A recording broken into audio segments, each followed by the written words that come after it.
Russia's president has angrily described the suggested levy on Cypriot bank deposits as unprofessional and dangerous.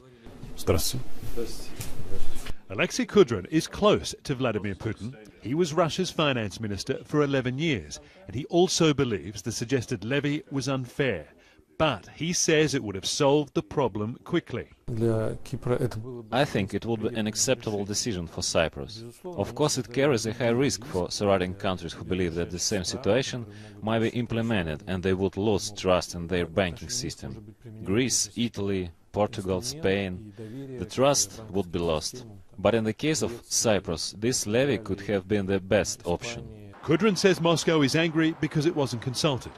Russians are estimated to have parked more than 30 billion euros in Cypriot banks, and Kudrin says the EU was deliberately targeting those funds.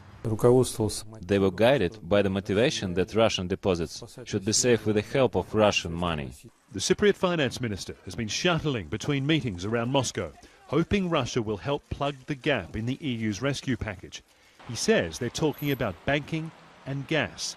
That fits speculation. A Russian state bank might take over a cash-strapped Cypriot bank in return for Russian access to the island's gas reserves.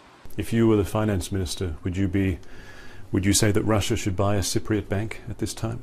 No, I wouldn't recommend to buy into the banks.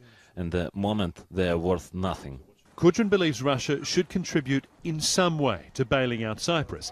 But, he says, if the EU doesn't want Russia's help, it must shoulder the burden alone. If you don't solve this problem, it's going to become the Lehman Brothers of Europe.